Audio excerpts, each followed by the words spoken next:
ప్రభువును హృదయాన్ని పూర్వకంగా ఎన్నుకుంటే, ప్రభువును హృదయంలో కలిగి ఉంటే ఆ ప్రభువు మనసు పెట్టి మనం పెడతాం, ఆ ప్రభు పెట్టి మనం ఉంటాం. ఆ నిర్ధారణ లేకపోతే సాధ్యానికి కనపడలేదు. ఆ నిర్ధారణ లేకపోతే ఆలోచించుకోవాలి, నేను ఏం చేయాలి అని ఆలోచించుకోవాలి. నా భవిష్యత్ ఏమిటి అని ఆలోచించుకోవాలి, నా గమ్యం ఏమిటి అని ఆలోచించుకోవాలి. నేను సరిపోవడం జరిగితే ఎక్కడికి పెడతాను, ఇది ఇప్పుడే ఆలోచించుకోవాలి. తర్వాత చేద్దాం, తర్వాత చూద్దాం అని ఆలోచించుకోకూడదు, వాయిదాలు వేయకూడదు. వాయిదాలు వేసినట్టయితే చాలాసార్లు చెప్తున్నాను, నిన్న వెళ్ళిపోయింది, అది రాదు, రేపు ఏం చేయాలో మనకు తెలియదు.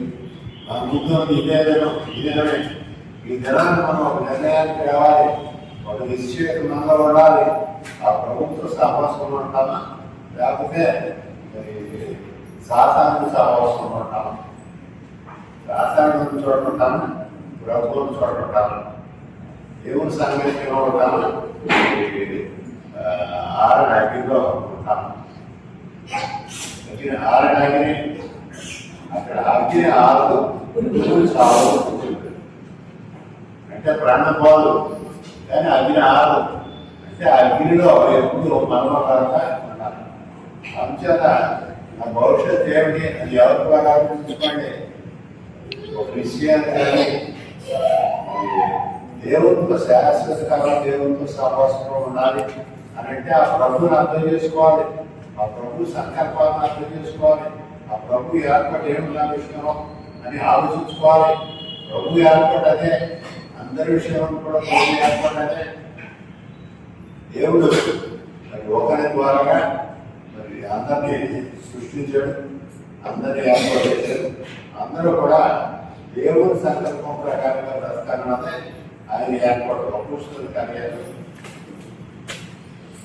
17వ అధ్యాయం.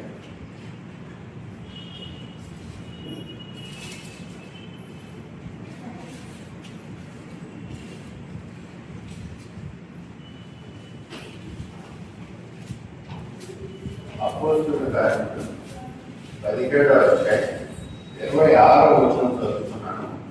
మరియు యావత్ భూమి మీద కాపరు పుట్టుటకు ఆయన ఒకరి నుండి ప్రతి జాతి మనుషులను సృష్టించి వారు దేవుని తల్లి కనుగొనలేము అని తాను వెదకరిమితము నిర్ణయకాలను వారి నివాసకర్తకు పొలిమాలను ఏర్పరచను. ప్రతిదానికి కూడా దేవుడు నిర్ణయకాలం ఏర్పాటు చేశాడు. ఆ నిర్ణయకాలంలో మనం ప్రభుత్వం మనసుకోకపోతే ప్రభుత్వం చూపిస్తానే ఉన్నాడు. ఆయన మరి పురాతన కాలం నుండి శాశ్వత కాలం వరకు కూడా, శాశ్వత కాలానికి కూడా అంటే ఎప్పుడు కూడా భూమి పొలాలు వేయబడక ముందు నుంచి కూడా, మనలో ఎరకముందు మనం ముందు నుంచి కూడా ఆయన మరి ప్రత్యక్షం అవుతానే ఉన్నాడు, ఆయన తెలియజేస్తానన్నాడు. సృష్టిని గురించి ఆలోచించినట్టయితే ఆయన దేవుడు ఉన్నాడు, దేవుడు మనల్ని ఏర్పాటు చేసి మనకు ఒక ఏర్పాటు చేశాడు అనేది తేటతెల్లం అవుతుంది. అందులో అపోస్తలుడైనటువంటి పౌలు రాశాడు. దృష్టిని పరిశీలించినట్టయితే తెలుస్తుంది, దేవుడు ఉన్నాడు, ఆయన మన కోసం ఒక ఏర్పాటు చేశాడు. ఆ ఏర్పాటులో మనం ఉన్నామా లేవా అని దేవుడు అడుగుతున్నాడు. మరి ఆయన ప్రతిదాన్ని కూడా ఒక నిర్దేశ సమయాన్ని ఏర్పాటు చేశాడు, ఒక కాలాన్ని ఏర్పాటు చేశాడు. నాకు గొప్ప కట్టుకున్నాక ప్రభుత్వం అనుకుంటాను, వివాహం అయ్యాక ప్రభుత్వం అనుకుంటాను, ఉద్యోగం వచ్చాక ప్రభుత్వం అనుకుంటాను. ఇది కాదు, ఈ క్షణమే మనం ఆలోచించుకోవాలి. 7 అనేటటువంటి శబ్దం ఉండగా, ఆ సమయం ఉండగా ఆలోచించుకోండి నన్ను పౌరులు చెప్తున్నాడు. దేవుడు ఇచ్చినటువంటి సమయం ఉంది, ఇప్పుడు ఆలోచించుకోవాలి. మనం ఒక నిశ్చయత మనలో ఉండాలి.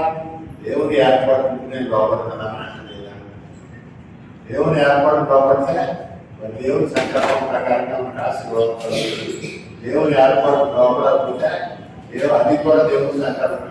మనం సాధారణ చేయాలని ఉంటాం, శాశ్వతాలు లోకంలో ఉన్నాం. ఈ లోకం అంటే పాపం, పాపానికి సంకేతం. పాపంలో ఉన్నాం మనం. నేనేం పాపం చేయలేదు అని అంటారు చాలా మంది. పాపం చెయ్యం మనం, కానీ పాపం స్వభావం మనలో అయితే పాపం చేస్తాం మనం. మార్టిన్ లూథర్ గారు చెప్పారట, ఏమిటంటే కీర్తన పాడు అబద్ధం ఆడతారా లేదో సభ్యులు తెలియాలంటే కీర్తన పాడతాడు, కీర్తన పుస్తకం పాడు పాడతారు. యేసు స్వామి నేను నా సమస్తాన్ని పాడుతున్నాం, ఇస్తున్నామా? హృదయాన్ని ఇవ్వలేదు మనం, నమస్తానే కాదు హృదయాన్ని ఇవ్వాలి. ఆ ప్రభుకి సంపూర్ణంగా ప్రభు హృదయాన్ని ఇవ్వాలి. ఇచ్చినప్పుడు దేవుడు మనల్ని ఆశీర్వదిస్తాడు. ఆ హృదయాన్ని ఇవ్వకపోయినట్లయితే హృదయం అడుగుతున్నాడు దేవుడు. కొబ్బరికాయలు కాదు, లేకపోతే మనం తీసేసే జుట్టు కాదు, మరికొక కాదు, ధనధాన్యాలు కాదు, ఆ అవసరమైన దానికి సమస్తం ఆయన ఇచ్చినవే, ఆయన ద్వారా మనం కలిగినవే.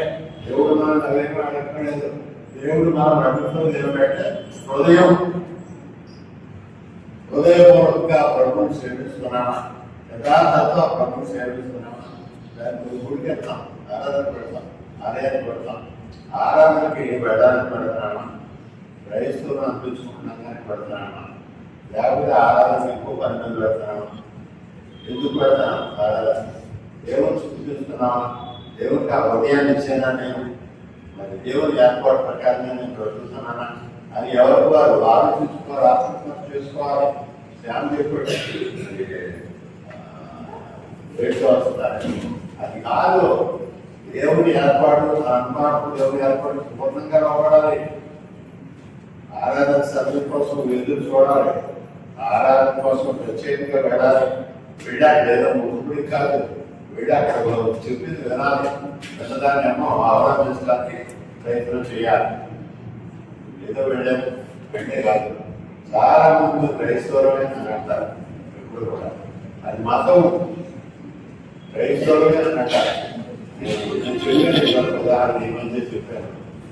నా భార్య నేను కడుపులో ఉండేవాడు చాలాసార్లు, కడుపులో ఉండాలి కొద్దిసార్లు చూసుకుని వచ్చేవాడు. అక్కడ భోజనం దగ్గర కూర్చునే దేవుడికి కృతజ్ఞత చేయించుకుంటున్నాం. కళ్ళు తెరిచేసరికి మా ఫ్యామిలీ మొత్తం వచ్చాక నిలబడ్డారు. కళ్ళు తెరగానే వాళ్ళు అందరూ కూడా అంటారు, మతం పుచ్చుకున్నారా, మీరు కూడా మతం పుచ్చుకున్నారా, నేను పుచ్చుకున్నాను అంటున్నారు. మరి అక్కడ నేను ఎక్కువ మాట్లాడటానికి మరి ఆలోచన గొప్పలు చెప్పడానికి నాకు అక్కడ అవకాశం లేదు. అక్కడ చాలా రద్దీగా ఉంది, మేము ఎక్కువ మాట్లాడలేదు. అంటే ఆ గ్యాలరీలో ఆ విధంగా ఆలోచిస్తాం. మనవాళ్ళు ఆ విధంగానే ఆలోచిస్తున్నారు, అందరూ కూడా సంఘాన్ని ఆ విధంగానే ఆలోచిస్తున్నారు. మతం కాదు, మతం అనేది ఏమిటి? మతదాన్ని ఇది అని అంటారు. మానవుడిని మతాన్ని చేయండి అంటారు. ఏమిటది? ఓటు వేయాలి. ఓటు వేయడం అంటే ఏమిటి? నా అభిప్రాయం చెప్పడం, నా ఆలోచన చెప్పడం, నా అభిమతం చెప్పడం. మతం అంటే నా అభిమతం, నా ఇష్టం, నా ఆలోచన, నా ఇష్టం ఏదైనా చెప్పాలి. అందుచేత ఇది మతం కాదు. మనం చెప్పలేదు మన ఇష్టాన్ని. దేవుడు చెప్పినటువంటి దాన్ని మనం ఆలోచిస్తున్నాం, దేవుడు చెప్పిన దాన్ని మనం అనుసరిస్తున్నాం. అందుచేత మనకి మతం కాదు. మతం అనుకుంటే మనం పొరపడతాం. మరి లోకస్తులాగే మనం ఇంకా మతంలో వచ్చాం. మన మతంలో కాదు, క్రీస్తు మార్గంలో ఉండాలి. ఆ క్రీస్తు ప్రభు చూపించినటువంటి మార్గం దైవగ్రంథం అంతా చెప్పారు. దైవగ్రంథము మరి దైవగ్రంథం అని ఎందుకు అంటున్నాం? ఈ గ్రంథాన్ని పరిశుద్ధ గ్రంథం అని అంటున్నాం. ఎందుకు అంటున్నాం ఈ గ్రంథాన్ని? ఈ విషయాలన్నీ ఆలోచించాలి. ప్రతి ఒక్కరు కూడా ఆలోచించుకోవాలి, తెలుసుకోవాలి, నేర్చుకోవాలి. దైవగ్రంథాన్ని పఠనం చేయాలి. ఇంకా కాసేపు ఆదివారం నాడు వచ్చి పెట్టుకోవడం కాదు. ప్రార్థన చేయండి భాషగారు అంటారు. నేను ప్రార్థన చేస్తే ప్రయోజనం లేదు, మీరు కూడా ప్రార్థన చేసుకుంటేనే దానికి ప్రయోజనం. దానికి పెడతాం. నేను ప్రార్థన చేస్తాను, నేను అందరి కోసం ప్రార్థన చేస్తాను. అతను జ్ఞాపకం వచ్చుకోవడం ఒకరు అందరూ ఒకసారి పేరు ఒకసారి జ్ఞాపకం వచ్చిన తర్వాత ప్రార్థన చేస్తున్నారు. మళ్ళీ ఈ పేరు మర్చిపోయాము, మరోసారి చేస్తాను. మా ఆడదంతా అలాగే చేసి వాడి దగ్గర కూర్చుని మరి మేము చేసుకున్నాం. మేము ప్రార్థన చేస్తాం. మేము ప్రార్థన చేస్తే మీకు ఫలితం దక్కాలని ఏమీ లేదు. మీరు హృదయాన్ని ఇవ్వాలి ప్రభువుకి. మీరు హృదయాన్ని ఇవ్వకపోయినట్టయితే, ప్రభు సంకల్పం మీరు లేకపోయినట్టయితే దేవుడు ఆశీర్వదించడం, దేవుడు సహాయం చేయడం, మన మన ఆలోచన, మన అడుగులకు నెరవేరు, మన అవసరాలు పేరు ప్రభుకి మనం సమర్పణ చేసుకోవాలి. సంపూర్ణంగా ప్రభుని అడగాలి. నీ చేతులు విద్యాన్ని క్రీస్తు ప్రభు వారు మరి ప్రతి విషయంలో కూడా ప్రార్థన చేశారు. ఆయన ప్రార్థన చేసి ప్రతిసారి కూడా ఆయన నా ఇష్టం కాదు, నీ చేతుల్లో జరిగింది. అది ఆ ప్రభు చిత్తాన్ని విడిచిపెట్టేయాలి. మనం ప్రార్థన చేసుకోవాలి, మన అవసరం ఏమిటో అడగాలి. మనం ఆ ప్రభు చిత్తానికి విడిచిపెట్టేయాలి. అసలు మన అవసరాల గురించి అడగడం దేవుడు చెప్తాను. మీరు అడగకుండానే తెలుసుకుంటున్నారు. మీరు అడగకుండానే దేవుడికి తెలుసు. దాన్ని మీరు కొద్ది నుంచి ఆ ప్రభుత్వం లేదు. నీవు గర్భంలో రూపొందక ముందే ఆయనకు తెలుసు. అందుచేత ఆ ప్రభు సంకల్పానికి మనం లోపడాలి. ఆ ప్రభు రాజ్యాన్ని మనం వెతకాలి. ప్రభు వారు చెప్పిందని ముందు దేవుని రాజ్యాన్ని, నీతి వెతకండి. ముందు దేవుని రాజ్యం, అది నీతి, ఆ రెండింటిని వెతకండి. అప్పుడు దేవుడు మీకు కావాల్సిన సమస్యని కూడా ఇస్తాడు. మరి దేవుని రాజ్యాన్ని వెతుకుతున్నాం. దేవుని రాజ్యాన్ని వెతుకుంటే ఇదే దేవుని ఏర్పాట్లో ఉండటం, దేవుని సంకల్పాన్ని సంపూర్ణంగా రావడం, దైవాక్యాన్ని పట్టణం చేయడం, దేవుని స్థితించుకోవడం. మరి ఆత్మ సంబంధమైనటువంటి జీవితానికి వచ్చింది. శారీరకమైనటువంటి ఆలోచనలు గుర్తుపెట్టేసుకోవాలి. లోక సంబంధమైనటువంటి ఆలోచనలు గుర్తుపెట్టేసుకోవాలి. దేవుని మహిమాత్మైనటువంటి ఆలోచనలు కలిగి ఉండాలి. ఉన్నప్పుడు మనం ఆశీర్వాదం పొందుతాం. లేనప్పుడు మనం నడుచుకుందాం. మనం క్రైస్తవులు చెప్పుకున్నా సరే, మనం మరి మానవుడిగా ఆరాధన పెడుతున్నా సరే, మరి మనం దేవుని సంకల్పంలో లేదు. కానీ దేవుని సంకల్పంలో ఆయన సంకల్పాన్ని మనం సంపూర్ణంగా సమర్పణ చేసుకుంటే, లోపడే దేవుని ఏర్పాటును అనుసరిస్తుంటే, మరి దేవుని ఆశీర్వాదం లేకపోయినప్పుడు మనం క్రైస్తవం కాదు. మరి బైబిల్ ఎంతమంది చదువుతారు రోజు?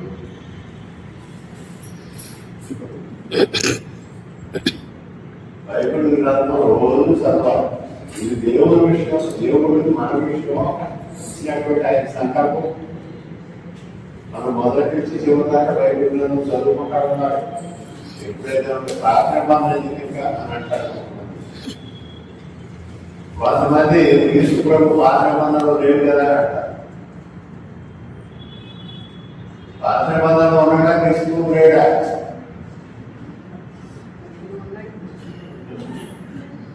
చెప్పండి, ప్రార్థన బంధంలో ఉన్నాడా? క్రీస్తు ప్రభు ఉన్నాడు. క్రీస్తు ప్రభు సృష్టి ఆరంభానికి ముందే ఉన్నాడు. క్రీస్తు ప్రభు లేకుండా లోకం లేదు, సృష్టి లేదు, ఏమి లేవు, జీవరాశులు ఏమి లేవు. ఈ భూమి మీద సముద్రం లేదు, సూర్యుడు లేదు, చంద్రుడు లేదు, ఎవరు లేదు. ప్రభు అన్నాడు, నేను ఆది కాండంలోనే క్రీస్తు ప్రభు వారు ఉన్నారు అని ఒక కారణం రాశాను. కాబట్టి మీకు ఆది కాండం నుంచి మొదటి అధ్యాయం నుంచి కూడా ప్రభు వారు ఉన్నారు. ఆది కాండంలో మొట్టమొదట దేవుడు అన్నటువంటి మాట ఎలోహిం. ఆ ఎలోహిం అన్నటువంటి మాట బహువచనం. అది దేవుడు. తెలుసు మొట్టమొదటి నుంచి కూడా మొదలంటే ఏమీ లేదు. మనకు మొదలు కానీ దేవుడికి మొదలయ్యే లేదు, ఆరంభం లేదు. అది దేవుడు ఉన్నాడు. మొట్టమొదటి నుంచి దేవుడు ఉన్నాడు. ఆయన లేకుండా ఏది కూడా జరగలేదు. యోహాను అదే చెప్తున్నాడు. మొట్టమొదటి నుంచి ఆయన అదే చెప్తున్నాడు. ఆది వాక్యం ఉంటుంది, వాక్యం ఆ వాక్యం దేవుడిలో మరి కలిగిన సమస్యము ఆయన కలిగినది లేకుండా లేదు. ఆయన మరి ఆ వాక్యమే శరీరధారిగా గొప్ప సంపూర్ణంగా మన మధ్యలో నివసించాడు. కానీ మనకు అనుకోలేదు, తెలుసుకోలేదు, మనం గ్రహించలేదు. ఆయన వెలుగు ప్రకాశిస్తానే మనం వెలుగు చూడాలి.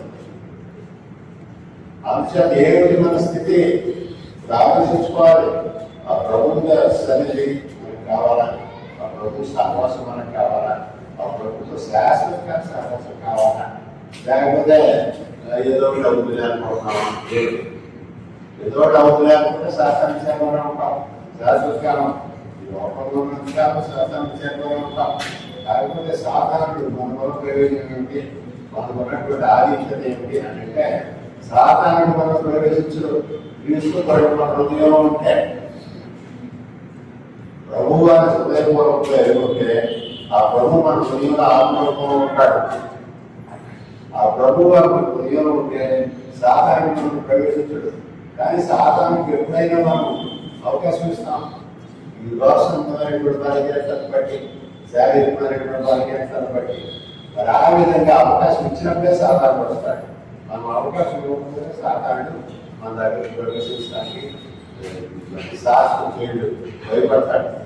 అందుచేత మనం దేవుని సంకల్పంలో ఉన్నామా, దేవుని ఏర్పాటులో ఉన్నాం. ప్రతి ఒక్కరు కూడా ఆత్మ పరిశీలన చేసుకోవాల్సినటువంటి సమయం ఇది.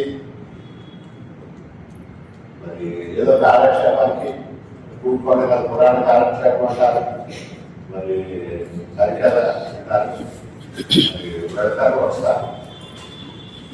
ఏం చెప్పారంటే చాలా బాగా చెప్పాడంటారు. ఏం చెప్పాడంటే ఏమి జ్ఞాపకం, ఏమీ తెలియదు, ఏమీ తెలియదు. చాలా బాగా చెప్పాడు కానీ నాకు జ్ఞాపకం లేదు. చాలా బాగా చెప్పాడు కానీ నేను చెప్పలేదు. మరి అలాగే ఆ విధంగా ఆరాధన వచ్చి వెళ్ళిపోతే ప్రయోజనం లేదు. మనం ఆలోచించుకోవాలి. మొట్టమొదట మరి నేను పాపని అన్న సంగతి మనం గ్రహించాలి, మనం అంగీకరించాలి, మనం ఒప్పుకోవాలి. ఎందుకంటే ఆ ప్రాచీన స్వభావం మనలో ఉంది, పాప స్వభావం మనలో ఉంది. దావీదు మాట చెప్తాడు, నేను పాపంలోనే నా తల్లి గర్భం నుంచి భూమిలోకి వచ్చాను. పాపంలోనే పౌరులు చెప్తాడు, అపోస్తలుడైన పౌరులు గొప్ప నీతిమంతుడు. ఆయన చెప్తాడు ఏమిటంటే నా శరీరంలో పాపం ఉంది, పాప స్వభావం ఉంది, నా శరీరంలో పాప స్వభావం ఉంది. ఆ కారణం చేతనే నేనేమో చేయాలనుకుని చేయగలిపోతాను, చేయకూడదు అని అనుకుని చేసేస్తున్నాను. మరి ఇదంతా చేస్తాను నేను కాదు, నాలో ఉన్నటువంటి ఆ ప్రాచీన స్వభావం, నాలో ఉన్నటువంటి పాపం. ద్వారా చెప్పాను మీకు, చాలాసార్లు చెప్తూ ఉంటాను, చూసారి చెప్తాను, పట్టుకోవడం ఉంటాను. ఏంటంటే ఒక ఆయన మరి బోధించాడట. బోధించిన తర్వాత ఫాస్ట్ గారి దగ్గర వెళ్ళి మరి నాలో 2 రకాల బిల్లు ఉన్నట్టుగా కనపడుతుంది అన్నాడు. బిల్లు ఒక తెర బిల్లు, ఒక నల్ల బిల్లు, అవి ఎప్పుడు కూడా ఆడుకుంటా ఉంటాయి అన్నాడు. మరి అంటే మరి ఏ బిల్లు నీకుంది అన్నాడు. ఈ బోధన అడిగినప్పుడు అతనేమో అసలు చెప్పింది ఏమిటంటే మరి నేను దేని సపోర్ట్ చేస్తే అదే నీకు, నేను దేని సపోర్ట్ చేస్తే అదే నీకు. నువ్వు ధర్మాన్ని సపోర్ట్ చేస్తే ప్రభుత్వం అవసరం ఉంటాం, ఎవరికిదే ఉంటుంది. మరి అది నాకు సాక్షి చేయదు, కానీ అది ఉంటుంది. ప్రాచీన స్వభావం శరీరంలో ఉంటుంది, జీవితంలో ఉంటుంది. కానీ అది పైకి రాదు, పైకి కనబడదు, పైకి రాదు. ఎందుకంటే దాని శక్తి ఉండిపోయింది. ఈ ప్రభువు వారు ఉండటం వల్ల ఆత్మ సంబంధమైనటువంటి శక్తి మనలో పెరగడం కారణంగా మరి ఇది శక్తి ఉండిపోతుంది. కావచ్చు దైవశక్తి పైకి వస్తుంది. మరి అలా కారణంగా మరి ఆత్మ సంబంధమైనటువంటి విషయాలు విడిచిపెట్టేసి మరి లోక సంబంధమైనటువంటి విషయాలను మనసు పెట్టినట్టు ఈ నరకులు విజృంభించింది. అంటే సాధారణ విజృంభించాడు భగవాన్ ప్రాచీన స్వభావం పైకి వస్తుంది, ఆత్మ స్వభావం నేను నిర్ణయానికి మంచినే వాకి గౌరవ గారు మరి గొప్ప సోదరులు, మరి ఆయన సంస్కారం కలిగినటువంటి ఈ సంస్కారం క్రైస్తవంలో సంస్కరణకు కారణం ఆయన. అంటే మన సిద్ధాంతం వేరు, మన మొట్టమొదటి నుంచి ప్రభుత్వ కాలం నుంచి ఉన్నటువంటి చరిత్ర ఉంది సంఘానికి. అలా కాకుండా క్యాథలిక్ సంఘం, క్యాథలిక్ ఆధిపత్యం ఉంది ఆ రోజుల్లో. ఎందుకంటే వారికి రాజు ఆశ్రయం ఉంది. మరి వారి ఇష్టం వచ్చినట్టుగా అన్ని కూడా చేశారు. ఈ బ్యాప్టిస్టు దాని విశ్వాసం అందరూ కూడా బోధకులు అందరూ కూడా రహస్యంగా చీకటి కావాలి. ఆ చీకటి రోజుల్లో వారు రహస్యంగా సాహసం చేసేవారు. గొడవలు మరి అరణ్యాల్లో మరి లేకపోతే ఎక్కడో దూరస్థానంలో ఎక్కడెక్కడో సాహసం చేస్తున్నారు. మరి వారి వల్లనే ఈ శుభార్త ఆ విధంగా సేవల్లో పడిన ఆ కారణంగా ఈ సువార్త మనకు ఈ రోజు కనిపించింది. ఈ సువార్త అంటే క్రీస్తు ప్రభు వారు రావడం, ఆయన ప్రాణత్యాగం చేయడం, ఆయన రక్తాన్ని చెల్లించడం, మరి ఆ రక్తం ద్వారా రక్షణ పొందడం అది మాత్రమే కాదు. ఈ సువార్త ఇంకా చాలా ఉంది. అదేమిటి అంటే లోకం అందరికీ కూడా ఈ సువార్త అంటారు. మరి విశ్వాసం దీనికి ఈ విధంగా ఉండాలి, విశ్వసించిన వారందరూ కూడా ఈ విధంగా బ్రతకాలి. ఇవన్నీ ఇదంతా కూడా దేవుడు ఏర్పాటు చేసినటువంటి దేవుడి ఏర్పాటు ప్రకారంగా జరిగినటువంటి విధానం. దీన్నే మన చెప్పింది. దేవుడి మరియు యావత్ భూమి మీద కాపాడుకున్నట్టు ఆయన నుండి ప్రతి జాతి మనుషులను సృష్టించి వారు ఒకవేళ దేవుడిని కడబడి అనుకుందరేమని వారి వెదక నిమిత్తం నిర్ణయకాలను వారి నివాస స్థలాలను నివాస స్థలాలు పొలిమేరని ఏర్పాటు చేశాడు. ఇప్పుడు మనం పొద్దుముందే మనం ఎరగకముందే మనకి తెలియకముందే దేవుడు ఆ ఏర్పాట్లు చేశాడు. ఆ ఏర్పాటు ప్రకారంగా మనం నడుచుకోవాలి. మనం ఆ విధంగా ఉంటున్నాము, ఆత్మీయ చేసుకోవాలి. మరి మార్పు మూలంగా చేసింది ఏమిటంటే ఆయన గొప్ప సంస్కర్త. యాత్రికుడు సంఘం ఉన్నప్పుడు ఈ చీకట్లో ఉన్నారు. ఆ చీకట్లోనే బ్రతికారు. ఆ సంఘ చరిత్ర చాలా ఉందని నేను చెప్పాను. నేను ఒక పేపర్ తీసేసి పేపర్ రాశాను. దాని మీద పూర్వం నుంచి బ్యాప్టిస్ట్ అన్నప్పుడు బ్యాప్టిస్ట్ అని తీసుకోలేదు. వారి కొంత కారణము బ్రదర్ అని అన్నారు. ఒక కారణము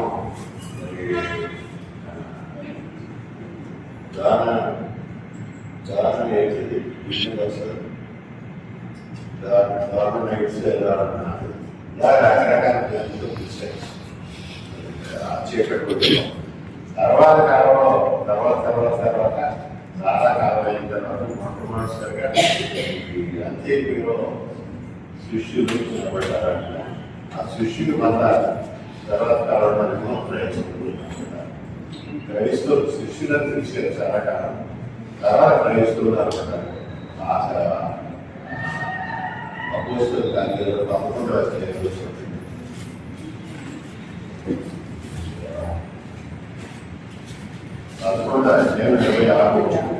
వారి కనీసం సంవత్సరం అంతయు సంఘంలో నుండి బహుజనుల వాక్యం గురించి మొట్టమొదటి అంత్యక్రియలో శిష్యులు గ్రహిస్తూ నడపడి.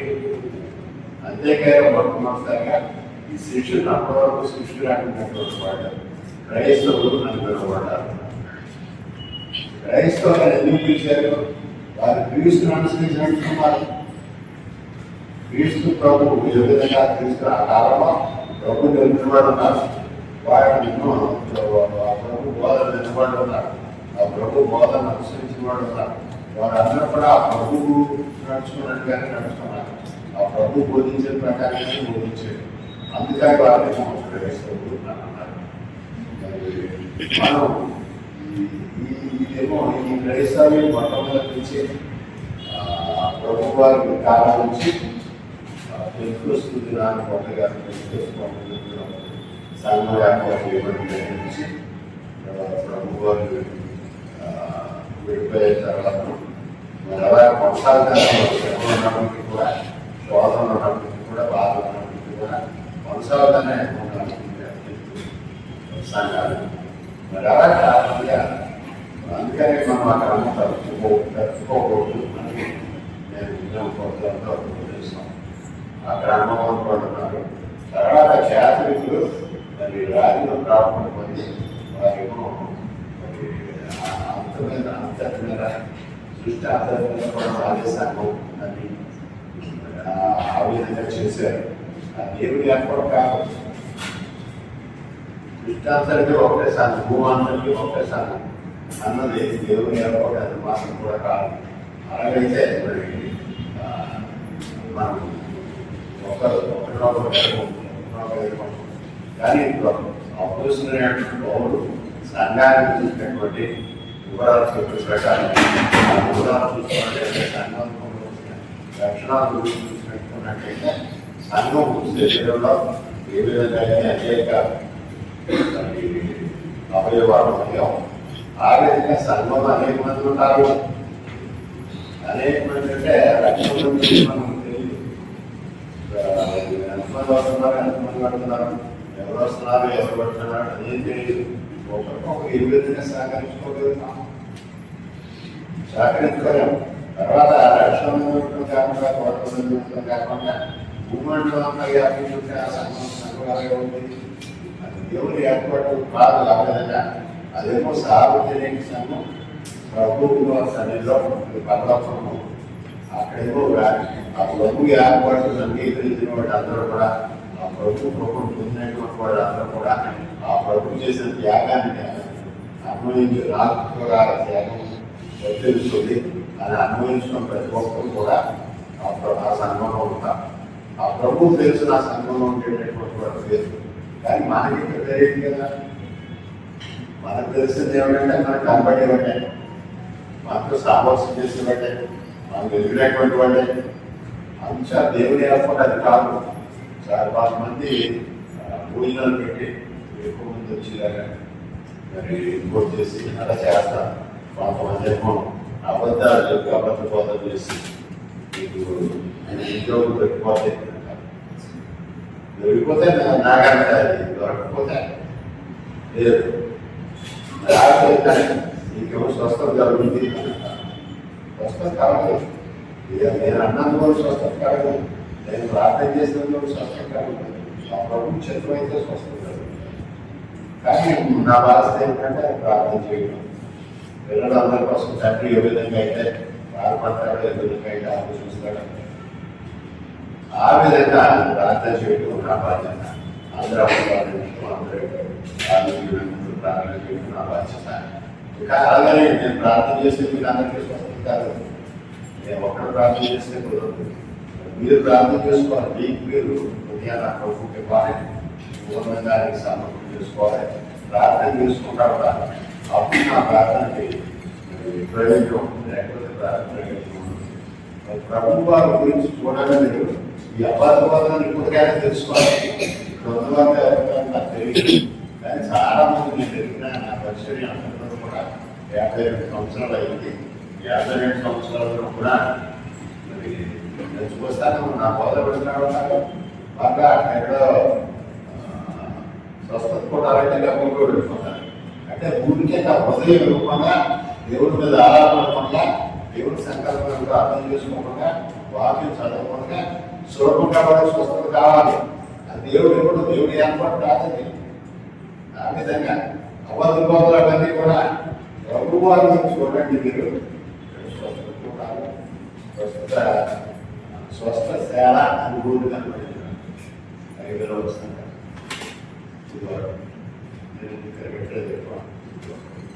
మరి స్వస్థశాలను ఎవరైనా పెట్టారు అపోస్తులు కానీ ప్రభు వారు కానీ, స్వస్థత కూడా ప్రభు వారు కానీ అపోస్తులు కానీ పెట్టడానికి పెట్టారు. ప్రభు వారు చూపు పడితే వాడు రక్షణ పొందారు. ప్రభు వారు నీడ పడితే వాడు రక్షణ పొందారు. వాడు స్వస్థత పొందారు. ప్రభు వారు వస్త్రం చెప్పి తగ్గితే వాడు స్వస్థత పొందారు. ప్రభు వారు ఉదయాన్ని మాట వాడు వేసి నడిచారు. చూడు అని అంటే తెలిసారు. ఆ విధంగా అపోస్తులు కూడా చేశారు. ఆ స్వస్థత కార్యాలకి స్వస్థత కార్యాలకి సంబంధంగా కోరుకుందా ఏమి లేదు. అందుచేత ఇవన్నీ కూడా అబద్ధపోతే వాస్తవం ఏమిటంటే దేవుడి మీద ఆధారపడటమే. దేవుడు మనకి ఇచ్చిందనే దేవుడి యొక్క చిత్తాన్ని తెలుసుకోవడం కోసం ప్రార్థన చేస్తా ఉంటాం. జ్యోతిష్యాలు నమ్ముతారు. మరి ఇవన్నీ కూడా కొద్దిగా దేవుని ఏర్పాటు ఏమిటి అని అంటే వాస్తవం మనం తెలుసుకోవాలి. దేవుని సంకల్పం ఏమిటంటే మనం వాక్యం చదువుకోవాలి, ప్రార్థన చేసుకోవాలి. ప్రార్థన చేసుకోవడం ద్వారా దేవుడు సన్నిధంగా ఉండగలుగుతాం. దేవుడు ఏర్పాటు ఎంతో మనకు వాక్యం ద్వారా తెలియజేస్తాడు. దేవుడు తెలియజేయచ్చు, స్వప్నం ద్వారా నాకు తెలియజేయచ్చు. కానీ అది నాకే తెలియజేస్తాడు, నా విషయం మీకు తెలియజేయదు. మీరు మీరు మీరు మీకు కావాల్సింది నేను చేయవలసి వస్తే, లేకపోతే మీకు కావాల్సింది నాకు కావాల్సింది మీరు చేయవలసి వస్తే మీకు చెప్తారు, లేకపోతే ఇద్దరికి చెప్తారు. కానీ మీకు చెప్తే ఎక్కడ వదిలేసినట్టుగా లేదు జరుగుతున్నాం. మీరు చూడండి, మీరు పిలుపుకి చెప్పాడు అక్కడ ఉన్నాడు, అక్కడికి వెళ్ళి అతనికి సువార్త అందించండి, ఉపదేశం చేయాలి. మరి అలాగే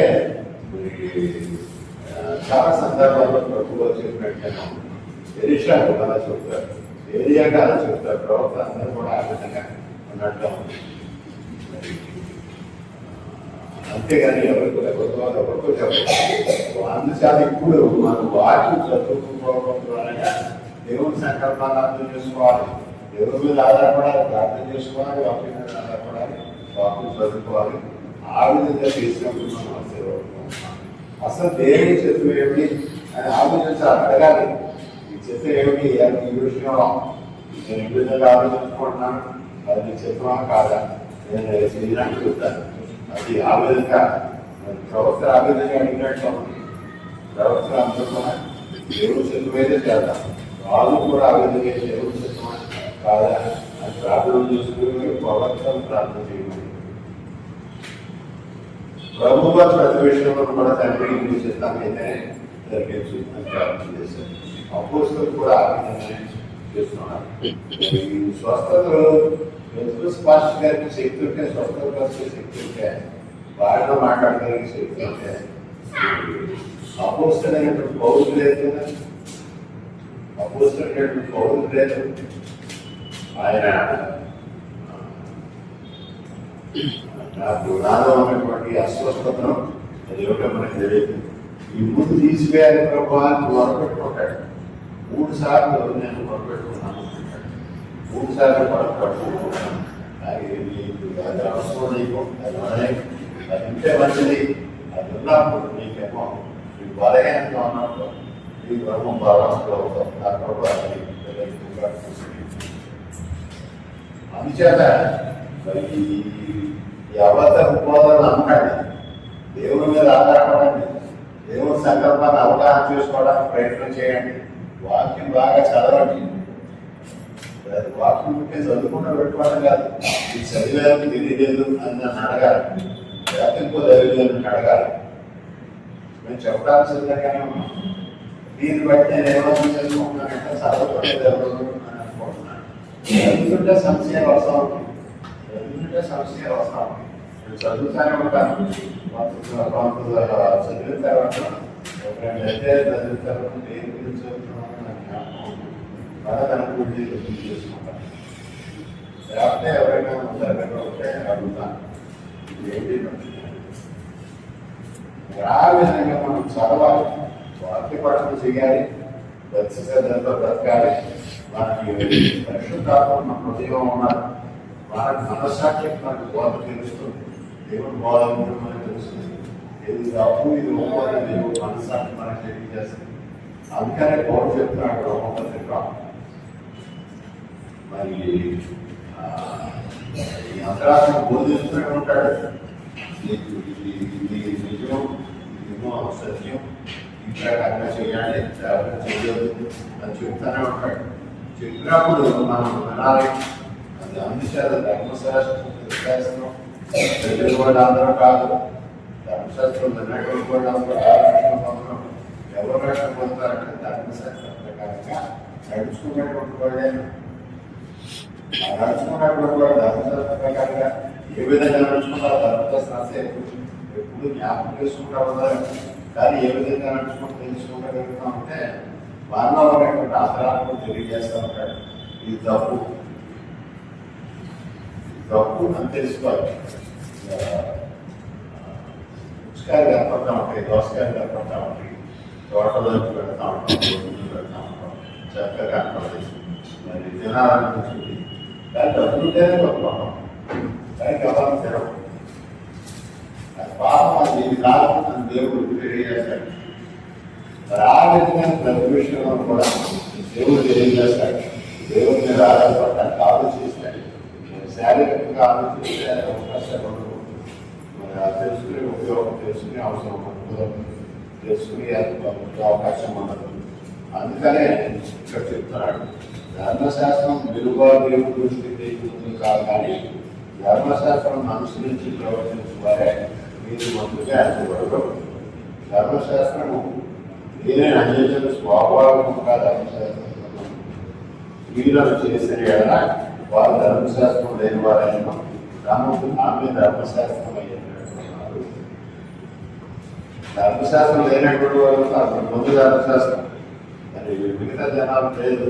మన ధర్మశాస్త్రం అంతా కూడా బాధ్యబంధంలో ఉన్నటువంటి గ్రంథాలు అంటే రాజు సైతం ఆ ధర్మశాస్త్రాన్ని చదువు రాసుకోమన్నారు. ప్రత్యేకంగా రాసుకోవాలి. రాజు అయిపోడు, రాజుగా అవశక్తులైనప్పుడు కూడా ధర్మశాస్త్రాన్ని రాసుకోవాలి, దాన్ని దగ్గర పెట్టుకోవాలి, దాని ప్రకారంగా పరిపాలన చేయాలి. అందుకే ధర్మశాస్త్రం వేరు వారు కాదు. ధర్మశాస్త్రం వేరు వారైనా సరే, ధర్మశాస్త్రం వినని వారైనా సరే, మరి ధర్మశాస్త్రం ప్రకారంగా చేయగలుగుతారు. స్వాభావికంగా తమ కోట్లు దేవుడిచ్చినటువంటి ఈ జ్ఞానాన్ని బట్టి, ఆత్మహత్యలను బట్టి వాళ్ళేమో స్వాభావికంగా ధర్మశాస్త్రం అడగకపోయినా ధర్మశాస్త్ర సంబంధమైన క్రియలు చేయగలుగుతారు. అటువంటి వాళ్ళేమో ధర్మశాస్త్రమైనట్టుగా నమ్ముకున్న అన్ని ధర్మశాస్త్రమైనట్టుగా ఉన్నారు.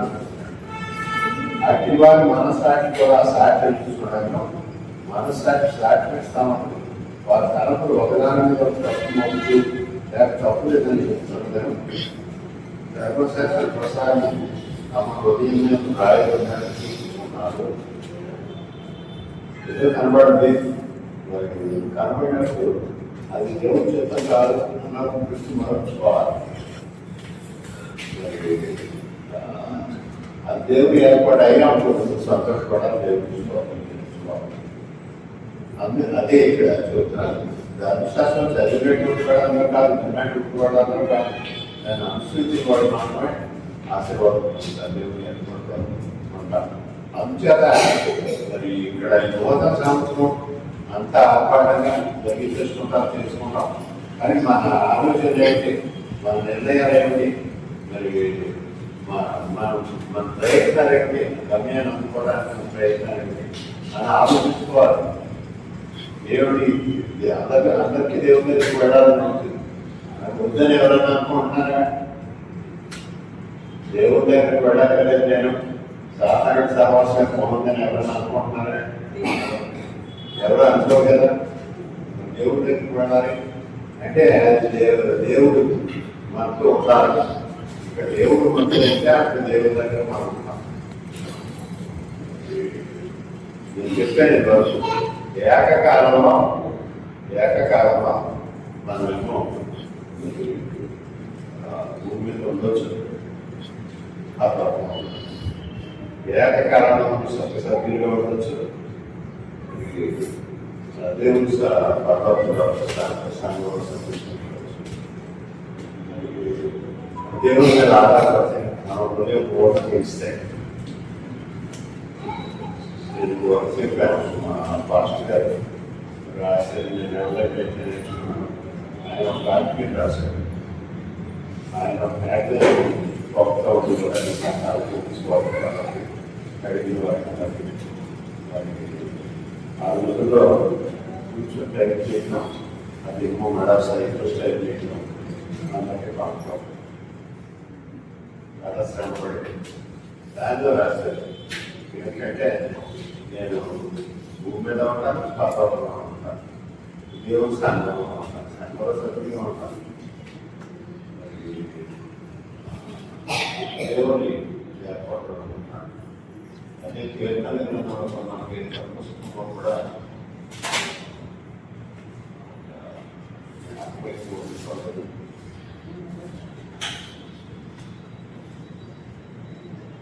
ఆనందము